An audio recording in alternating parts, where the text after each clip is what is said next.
Hello, everybody, and welcome back to another episode of The Log Show here on YouTube. Sadly, not on TikTok again. A lot of technical difficulties going over there. But we are here on YouTube on a glorious Tuesday, December 23rd, about to celebrate Christmas. So, Merry. Excuse me there. All right, now we can really get this started. Merry Christmas to all. And what a week 16 we had, as we also have NFL football coming up here, not only on Thursday, well, obviously on Thursday as a normal Thursday night, but a exciting Thursday as we get some Christmas Day games in basketball, some Christmas Day games in the NFL, and obviously the playoffs are about to start, so every game matters. Some important matchups this week, some important matchups last week, some exciting matchups, some controversy in those matchups. Some of that includes the Seattle game, the Detroit game. Refs are in the news this week, which always tends to happen at some point during the NFL season. And here we are in another week where the refs are the talk of the town after all those controversial calls. Like I said, especially the highlighted one has been the one in Seattle on Thursday night with that 2-point conversion that tied the game for the Seahawks, that they would end up going to win in overtime. But nonetheless, not only that, some exciting games. We had the Broncos and Jaguars battle it out. We had the the Browns battle it out with the Buffalo Bills, which surprised many. The Raiders performed better than many expected against the Houston Texans. So much that went down in this past week. I got a little Christmas segment going on later today. I got a little naughty versus nice list, some teams I got on the naughty list and why they're there, some teams I got on the nice list and why they're there. Most of them are teams going into the playoffs. I've included a few wild cards in there just to talk about how the season's going. Some of these lower teams that might be winning games, some of these other teams that might have some good things or bad things coming their way in that list. That's my show for today. I mean, I'm trying to have more of a chill show. So if you guys want to, if you guys are listening on YouTube, or if you guys are here live, if you want to get going in the chat, I will feel free to talk. You know, it is more of a Christmas holiday episode, so I wanted to take it more chillax, wanted not to go as on a script today, kind of just wanted to talk to you guys and have some fun here on the Log Show today. So, on that note, I will start with talking about the big thing I talked about in that intro, which is the right now the controversy with the referees. They've been talking about it. There was a segment on First Take the other day about it. There was a segment on Pat McAfee earlier today about it. There's been segments on every WFAN. Everybody has been talking about it, and that is these NFL referees, especially after what happened this past weekend in both the Detroit Pittsburgh game, where that got confusing, and the Seattle Seahawks versus Los Angeles Rams game on Thursday, where that was confusing with the 2-point conversion. And I'll start with this rant that I like to go on every year, and it's the fact that I think that a lot of this official problem gets solved with one easy issue, and it's just making the officials full time. We are still at a point in the NFL where we have NFL officials that are volunteer officials. These are not full time officials. These are officials who have to, go also officiate college games and this and that. There's no direct path to officiating, and it has landed us in a place where officials, instead of following a rule book and everybody having the same understanding of a rule book, it has become said interpretations of the NFL rule book and what you think is a pass interference, and what this ref may think is a pass interference, and what this ref thinks is a pass interference, and what this ref thinks is a catch, and what Joe Schmo over there thinks is a catch. And it's just all too confusing for people to follow at this point.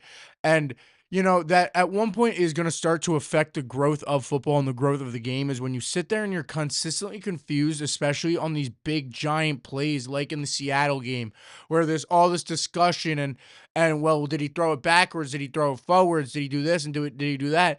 And I know when we're talking about specifically that Seahawks situation, and you look at the replay and you go back and you look at this situation, you go, well, yeah, he did throw it backwards, which therefore would make it a fumble.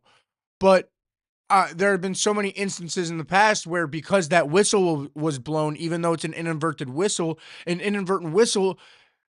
no matter what, concludes in a dead play. So that play maybe shouldn't have counted either way.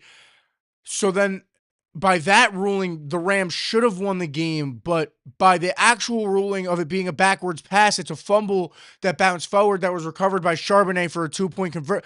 You get my point where I'm going with this here? It's just so much going on, and it's just so confusing. I feel like for a viewer, especially for a new viewer to get into it, and it's just we have to have the same understanding of what the rule book is. What is pass interference? What isn't pass interference? What is a catch? What isn't a catch? All of that just has to be things that we have to get down. We have to discuss. We have to figure out how we are all on a consensus basis of what these rules are. And that isn't going to happen without making these officials full time. Not only making these officials full time, but trying to get, you know, some sort of learning curve for these officials. Give them an official academy. Do you know? I feel like it would be like this huge hit that if the NFL, they offer all of this schooling and insurance and business help to all of these players after they retire.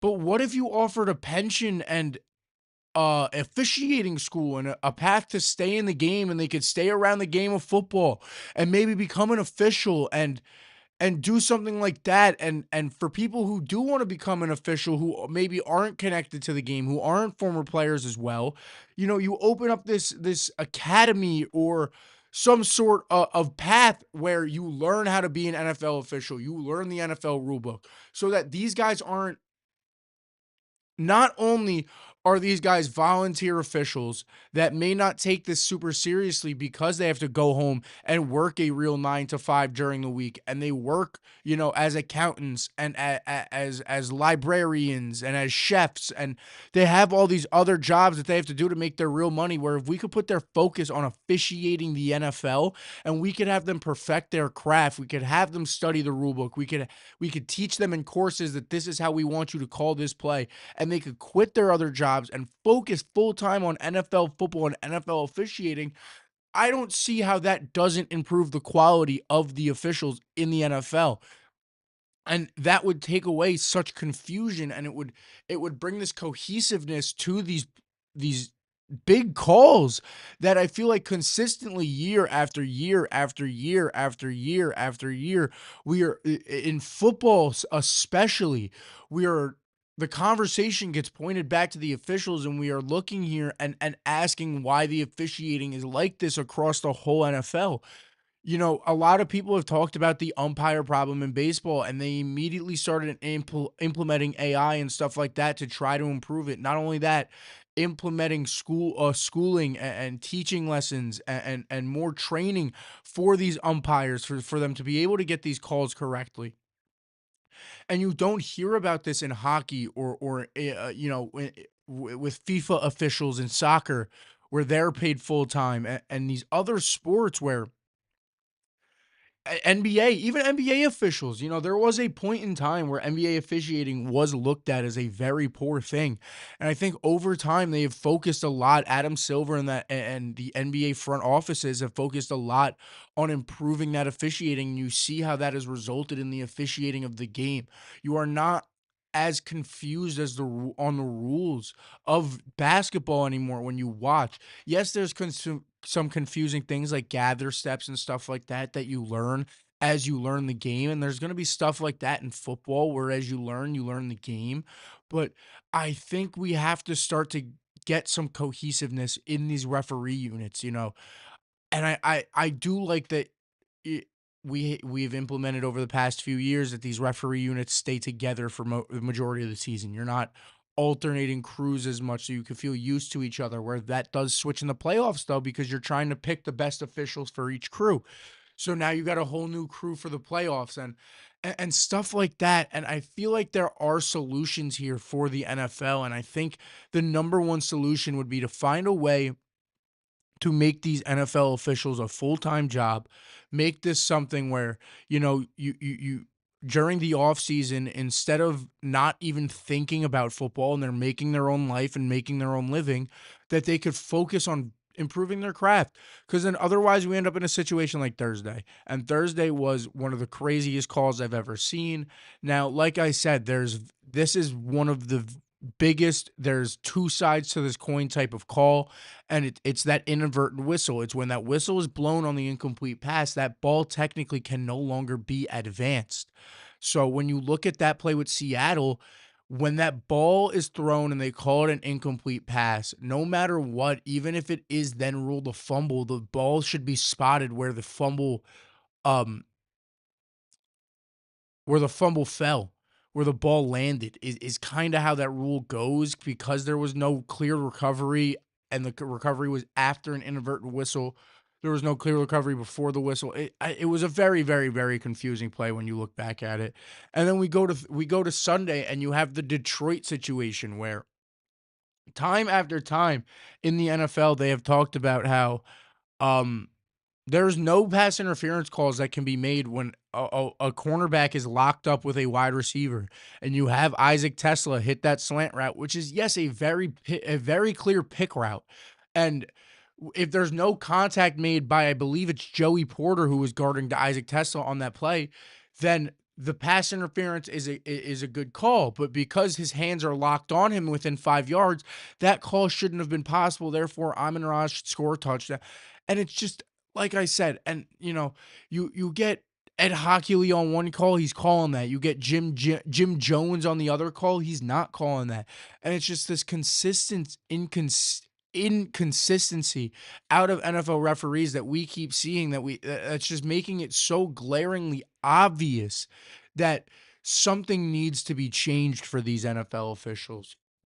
And I think, like I've kept saying, I think the first step to that is making it a full-time position and making it so that these officials, are talking to NFL front offices during the offseason and talking to Roger Goodell and going, "Hey, this is what we saw as officials that we found very difficult to call, and this is what we found was actually easier than we expected to call, and we kind of went too heavy on it, so we might be able to lighten up on this rule a little bit." And you could have you could start this discourse now between ownership and front offices and the commissioner and the officials throughout the offseason to improve the game further. And I think we are at a point that the NFL officials and Roger Goodell, I think really need to consider making a move like this and really consider dropping real dollar on NFL officials to improve the quality of officiating that we are getting week in and week out. Because I really think that that is a make or break for the future of the NFL and the future of the growth of the game. Because the truth of tackle football is you have to focus on the growth of the game again. It is a sport that a lot of people are scared of their children playing and scared of people playing. It's a sport that I love and I would hate to see go by the wayside because it is an inherently dangerous sport, but we don't see the same conversations happening about hockey. You don't see the same conversations happening about rugby. You don't see these same conversations happening elsewhere. And I do think a part of that goes into the officiating and the fact that, you have hockey players literally punching each other on the ice. And I've yet to hear NHL players sit there and go, "I'll never let my son play hockey because it's too scary and too violent." And I like I just said, I think a big part of that when you really break it down and look back at it really has to go down to the consistency of officiating and the feeling of safety on the field or on the ice. I think a lot of parents and spectators feel the players are a lot safer on the ice despite, you know, instances of skates being slashed or people being slashed by skates and like I said, quite literal fighting on the ice. I think people feel like it results in this safer sport because you see a consistency in the officiating. You see every time there's an illegal hit, it's not, "Oh, well, but he went at this angle instead of this angle, and but if he went down instead of up," and no, and I think that that really is a big problem in the NFL, and I think in the spirit of Christmas, I'll say it this way as I move on to talk more about the actual play on the field and not just the officials, as I've gotten into this now 15, 20-minute spiel about the NFL officials. I do truly believe that, you know, the top of the NFL Christmas list should be full-time officials. It should be, goal number one of the new year. It should be, like I said, top of the Christmas list, New Year's resolution, all of it. The money should start going towards the officials. But besides the officials, those games were very important. We saw Detroit lose another one in Pittsburgh.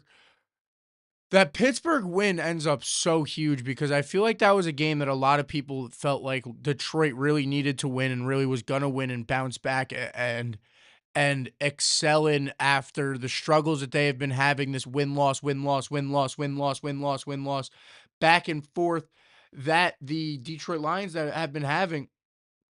But no, we see it again. We see the Detroit Lions now after the flippy floppy drop their second game in a row as we get closer to the playoffs here with only 2 weeks left. They have two divisional games left this week against the Minnesota Vikings.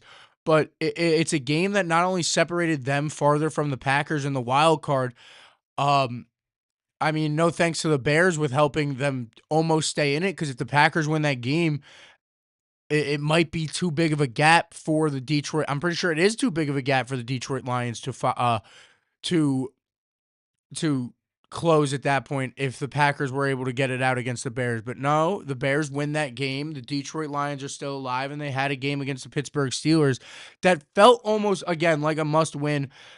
Now, obviously, their Christmas Day game here on Thursday against the Minnesota Vikings is a must-win.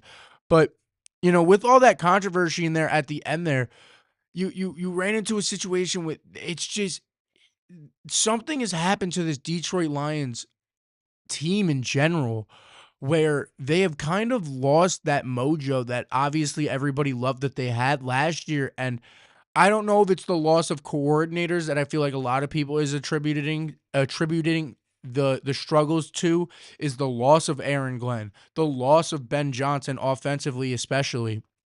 But I think another thing to point out is as especially after the bye week, as you look at this Detroit Lions team, the two-headed monster has died. Monty's season production has gone down. The O-line is playing a little bit worse. Jared Goff is getting sacked a little bit more, and that offensive production has shrunk a little bit. And not only that side of it, the defense obviously is not playing as well. The defense is giving up a lot of points and has been all year, and it's starting to slowly expose the Detroit Lions. Last year, this Detroit Lions team got exposed by the Commanders in the playoffs, and you saw that because of the defense. Because this was a Detroit Lions team that, yes, while they were on a roll and playing so well, it was a team that, while also being top 3 in turnovers, was giving up so many points last year, and they're doing that again this year with a defense that feels a lot more depleted, even though they're not as depleted as they were last year, and a defense that I thought would only improve with Aiden Hutchinson and those types of pieces back. But you now look at this Detroit Lions team, and they're in a spot where they're looking like they might miss the playoffs, and it's because of just being unable to close some of these close games and winning some of these big games, especially ones on the road. You have that barn burner against the Eagles where you only dropped 9 points back in Week 11 that you'll be looking back at as the Detroit Lions. And you lay yourself out in this situation where you had an opportunity to win this game, and yeah, you get a bad call, and it happens. Trust me. You guys watching right now, you guys watching after I post this, you guys can see it very clearly. I'm a Saints fan.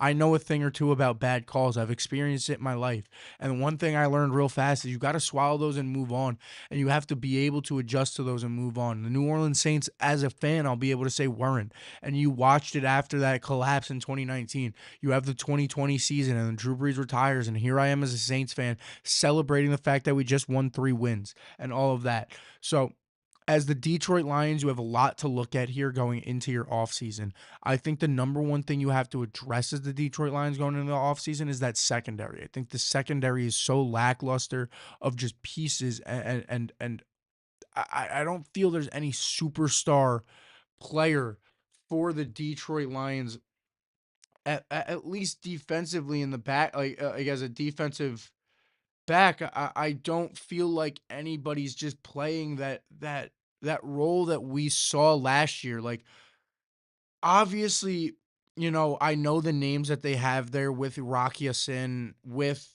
Avante Maddox, and a couple other people that they have back there. And I'm not saying that they're necessarily bad players, but they've by far not been living up to the potential and the skill that they were at least playing to last year, where they were causing turnovers and stuff like that. And it's caused a spot for the Detroit Lions to be in. Where on the flip side of this game, you had a big, huge win for uh for the Pittsburgh Steelers to now take a 2-game lead in uh against the Baltimore Ravens, who lost this past week. And you now play a game against the Cleveland Browns as Pittsburgh, where you have a chance to steal a playoff spot. And I think with the way that the playoffs looks right now, I feel a lot of people feel this way. Is you don't really know who could go on a run this year. I feel like this is one of those types of years where you get one of those 2012 Giants teams, or one of those Bengals teams from a few years ago, where you really don't feel like you don't know who the real deal is yet, and you don't know who's going to be that run. Obviously, you have the teams at the top, where you have a team like, even though they're coming off a loss, a team like the Denver Broncos, who has an exceptional defense. You have a team like the New England Patriots, who are young, exciting, with a very good head coach, and play hard-nosed football with some young players and an MVP candidate. You have the Los Angeles Rams, who have some veteran presence with Devontae Adams and Matt Stafford, who's won a Super Bowl there when he won a Super Bowl there in his first year in LA.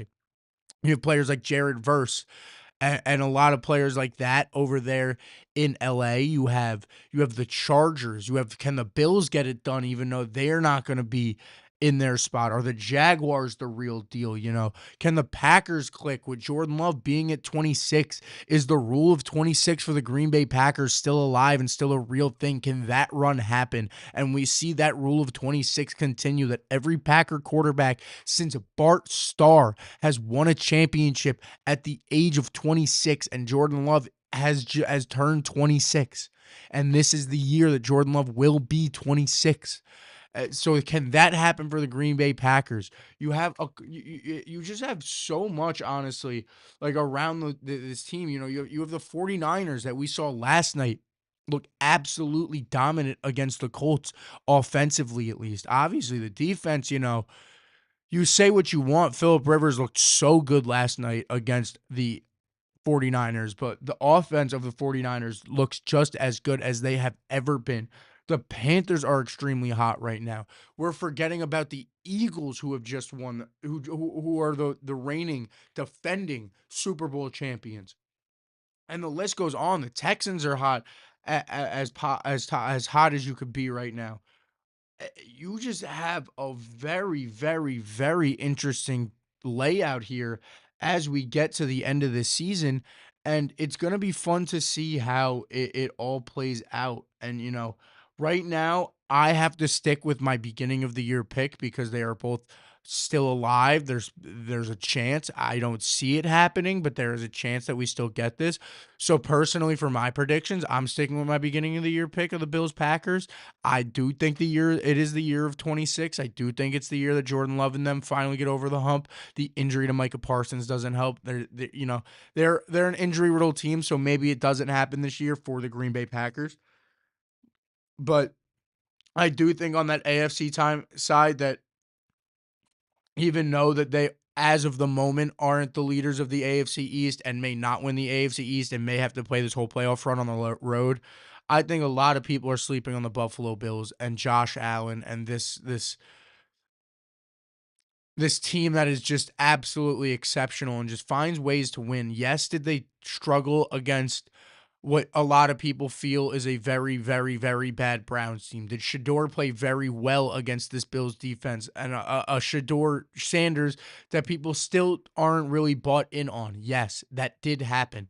But when consistently I see the Buffalo Bills just finding ways to win over and over and over again, whether that be Josh Allen on the ground, whether that be James Cook having a buck 50 and 2 touchdowns, whether that be it being a hard-nosed fought game and Matt Milano needs to have 26 tackles and they need to win 13-7. I've seen the Buffalo Bills do it all this year. They are such a good football team.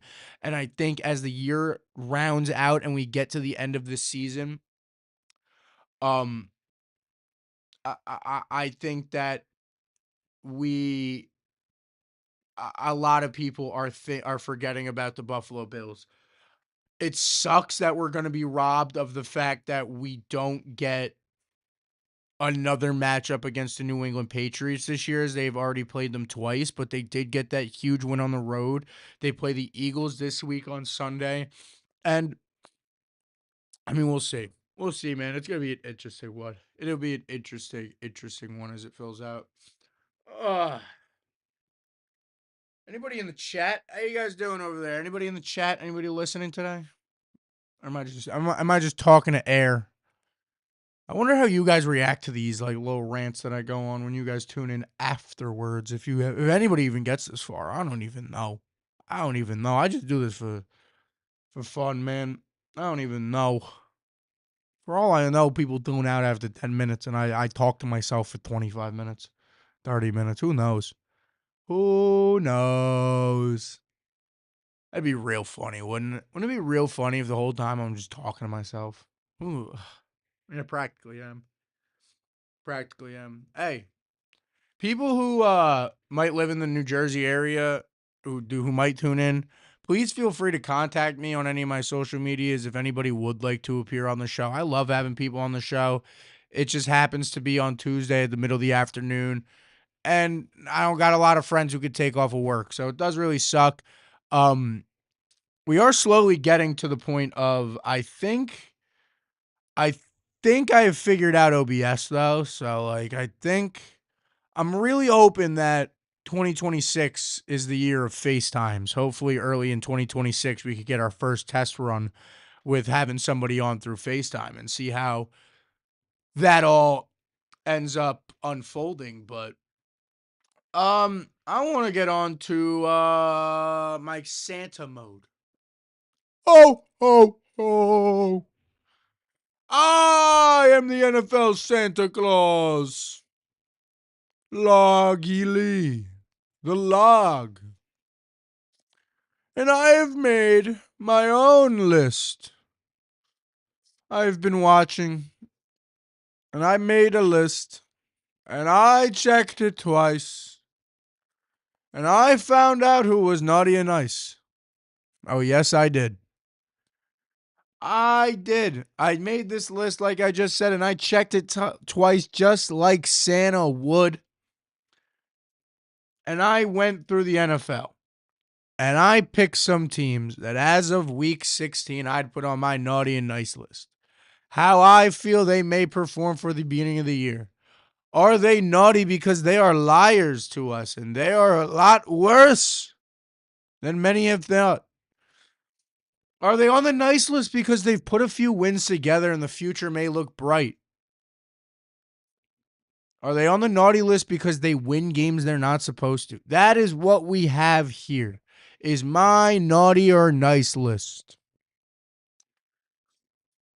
And to start it, we will start on the naughty side. And the first team on my naughty list this year who will be getting no presents, who may have fallen out of their only chance of a present, is the Tampa Bay Buccaneers and Baker Mayfield. They have hit my naughty list. No. Why do I say the Buccaneers are on my naughty list? Well, I think it's a very easy point, a very big point. They've lost 3 straight. Um, and they've not played well in these 3 straight. They lost to the New Orleans Saints 2 weeks ago against the Tyler Shook 3-touchdown game, which was the breakout game of Tyler Shook, for me as a Saints fan that really proved it out, and that was a very big game for them, a week where the Carolina Panthers won a very unlikely game, and then the week after, they go into a primetime game against the Minnesota Vikings, a game that looks like a must-win game because the Carolina Panthers are playing the exact team that marched into your Tampa Bay Buccaneer building last week and beat you. So why do you not believe that the New Orleans Saints can do the same thing to the Carolina Panthers, which they did, but sadly, Baker Mayfield and the Buccaneers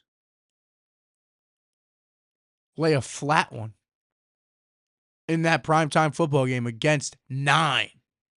And they lose that one as well. And then this week, the division on the line. Baker Mayfield and the Tampa Bay Buccaneers play the Carolina Panthers, Bryce Young, and they lose again. They lose again. They lose a close one, don't get me wrong. You lose off a game-winning field goal. Obviously, don't get me wrong, it is a close game. I'm not saying the Tampa Bay Buccaneers played like absolute horse donkey in this game. But what I am saying is you did get the ball back with a chance to win the game. The Carolina Panthers score a field goal right before the 2-minute warning. And I feel like at the beginning of the year, we talked about how clutch Baker Mayfield was, and here it was in front of him. In front of him, the clutch moment of the year after a disappointing 2 weeks for the Tampa Bay Buccaneers.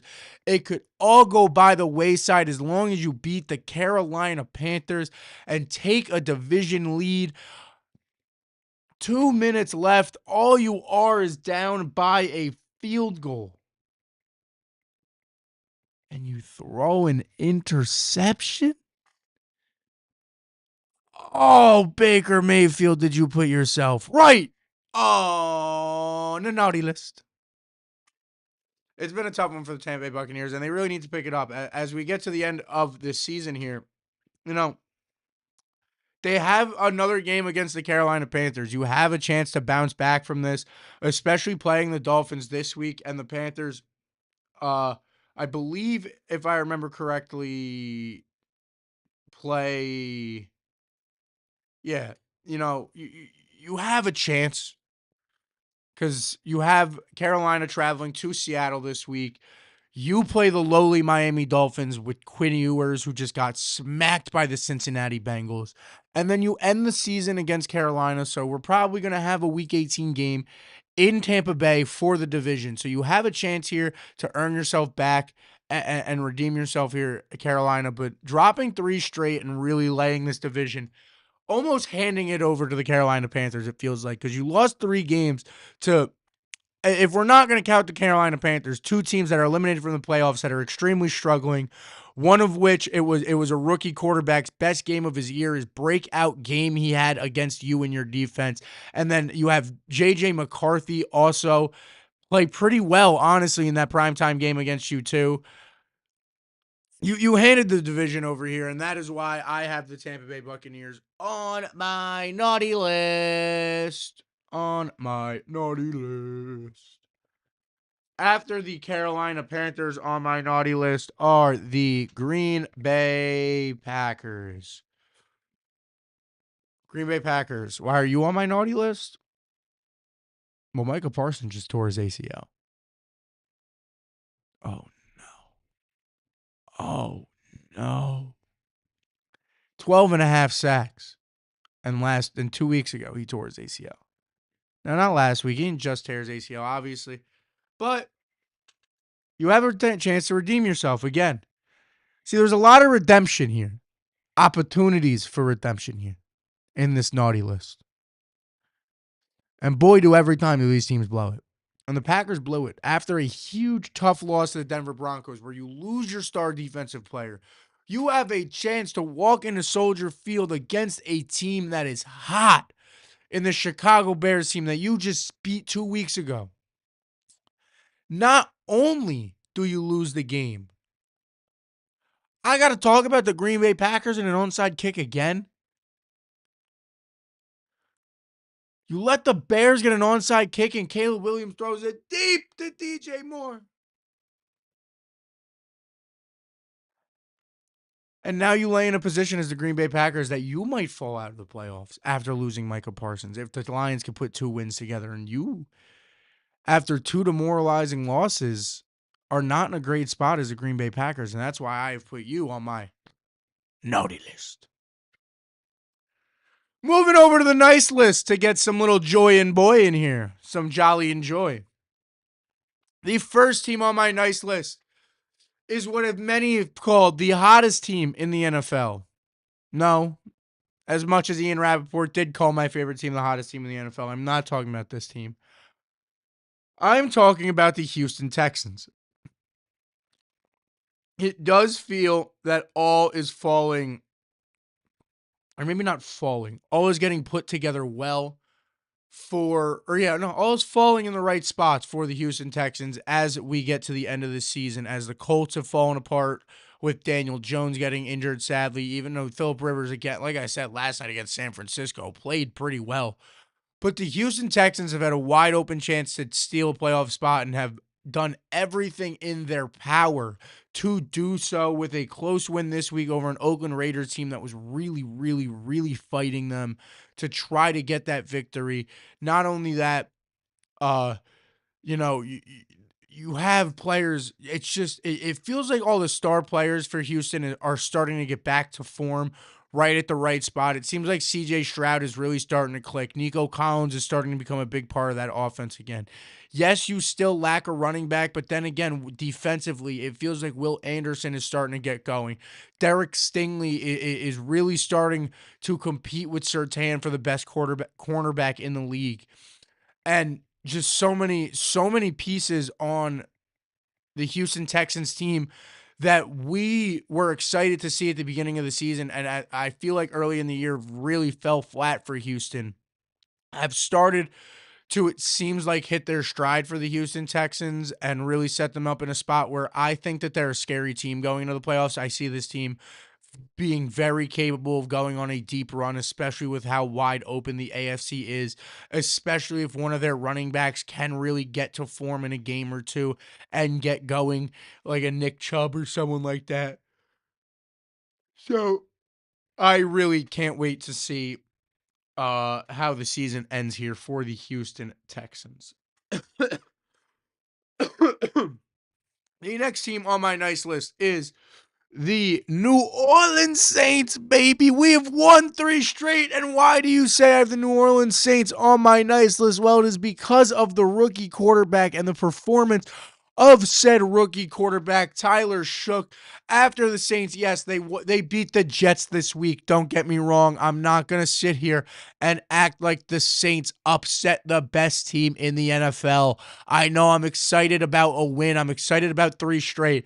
But the reason why I have this team on my nice list, besides them just being my favorite team, and obviously some internal bias happens here, but I'm going to be honest. The future, I feel like, is very bright down there in New Orleans with the way that Tyler Shook has been playing. I think that a lot of people felt like going into the end of the season when Tyler Shook first started and he lost his first game, and we didn't really get to that Tampa game quite yet. A lot of people felt that like the Saints were a very obvious candidate of drafting a quarterback this year, with Spencer Rattler having won that competition at the beginning of the year and everything like that going on. But I think that as the season begins to wrap up and we see the performance of Tyler Shook on the field week after week, I think the chances of the Saints taking a quarterback, especially how late they're beginning to fall in the draft, now sitting at numbers 8 at 8th overall in the NFL draft, I find it so much more less likely that the New Orleans Saints don't have their eggs in the basket of of the rookie, of Tyler Shook. I think all eggs are in the basket of the Benson family and Kellen Moore. And I think everybody has all hands on deck and all of their eggs in the basket to make Tyler Shook the best possible quarterback he can be in New Orleans. And I mean, he showed out this week. He had over 400 yards against the New York Jets. 2 weeks ago, like I was talking about the Tampa Bay Buccaneers, he has 3 touchdowns against the Tampa Bay Buccaneers. Last week against the Carolina Panthers. He comes back in that game after being down 10 at one point and forces the Saints to win that game, wills them to a road victory against a division opponent. And I don't see why, if you're the front office and head coaching staff of the New Orleans Saints, why you wouldn't look at this kid and say, why not? Why am I not going to put all eggs in basket of Tyler Shook? Why am I not going to go in on Tyler Shook? He just won me 3 straight games. At no point this year did I think, as a Saints fan, did I think that I'd be sitting here saying that we just won 3 straight games and we just put ourselves in a good position of feeling comfortable going into next year, a somewhat exciting position going into next year with a young quarterback. It's not a situation where I'm looking at this record and Derek Carr is my quarterback next year, someone who's just getting older and just getting worse. It's not like I'm looking at this situation and Spencer Rattler is still going to be competing for the starting position. No, I feel like with a full offseason with the ones, with a full year of development, after catching up to speed, we've seen that Tyler Shook is a gamer, man. I tried to tell you guys that a lot of scouts said that going into the offseason, he had the best pure arm like accuracy out of any prospect in the draft. A lot of people feel like he had the best ball out of any quarterback available, which ended up making him, if we really think about it, not even really think about it, when you go back in the draft, it ended up making him the 3rd quarterback taken off the board. Tyler Shook was the 3rd quarterback taken off the board.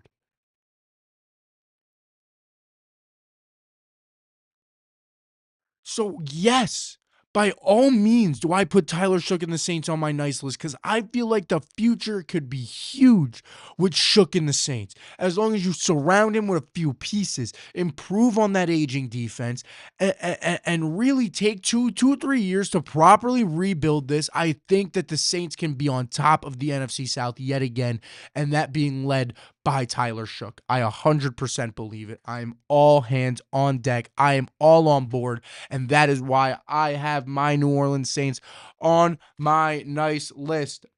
Back to the naughty list, since we were talking about rookie quarterbacks, teams that may need to win, may need to lose.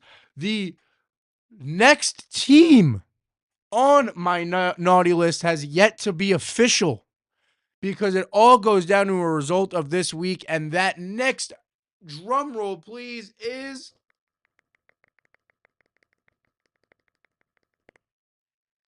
the winner of the New York Giants versus Las Vegas Raiders game this week, because more likely than not, that is the decider of the number 1 overall pick. And if I'm the Oakland Raiders, I think I care less about it, because I see no way the New York Giants draft a quarterback. And I think if I'm the Oakland Raiders,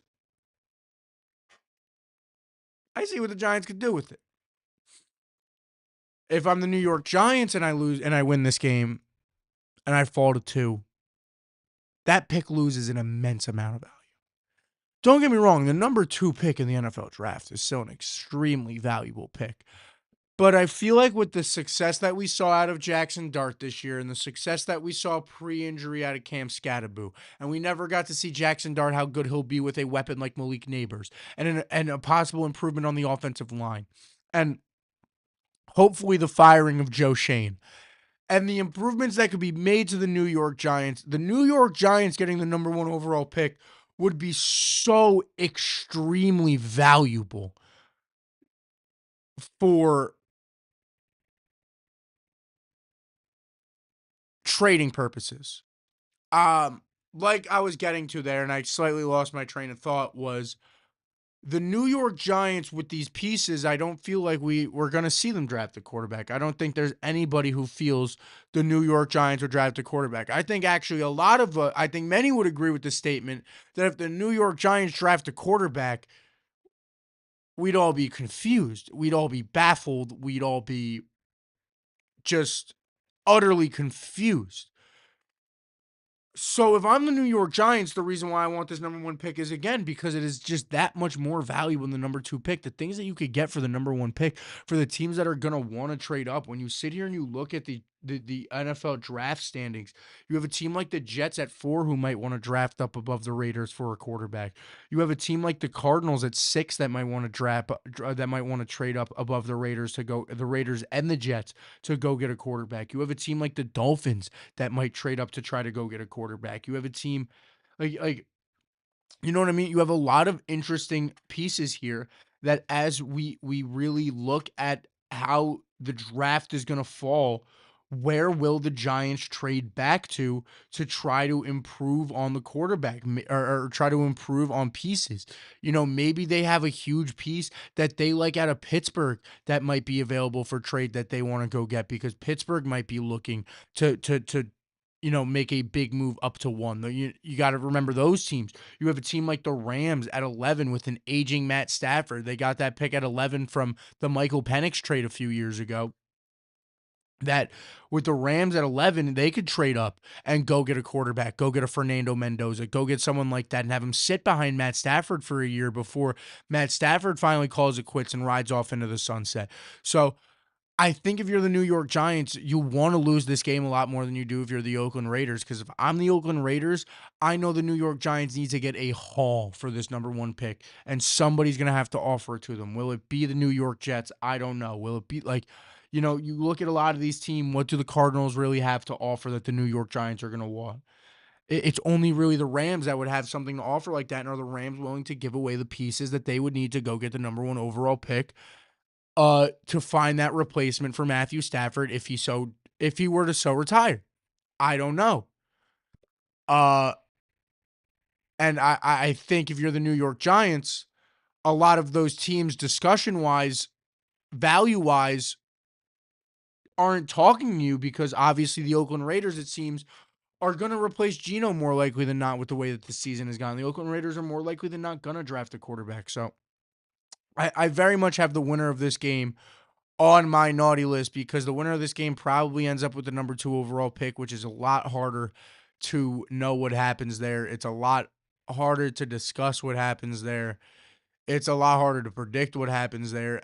And if I'm the New York Giants, the last thing I want is a team like the Oakland Raiders to be in front of me for that number 1 overall pick. The last thing I want if I'm the New York Giants is a team that is very clearly going to draft a quarterback getting in the way of my trade discussions of teams that are going to want to hop in front of that team to get whoever that number 1 quarterback is, whether you believe it's Dante Moore, whether you believe it's Fernando Mendoza, whether you believe it's someone else.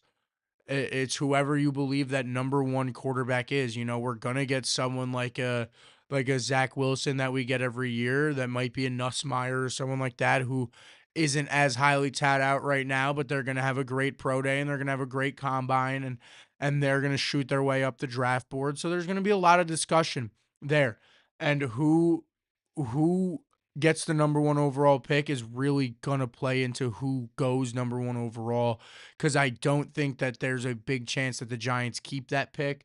I don't think there's a big chance that they trade out of the top 10, but I don't think there's a big chance that the Giants stay at the first overall pick with the amount of teams that if the Giants end up with that number 1 overall pick, the amount of teams that would want to hop above the Las Vegas Raiders to try to draft a quarterback and what many would believe at the time is the most valuable quarterback and the most pro-ready quarterback before he falls into the Oakland Raiders lap at number 2 overall.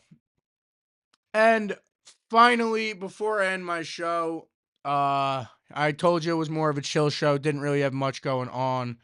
Chat wasn't really popping at all today, so I couldn't really extend it due to conversation there, but I will end it here. The last person on the naughty list is a man who just got suspended for 2 games.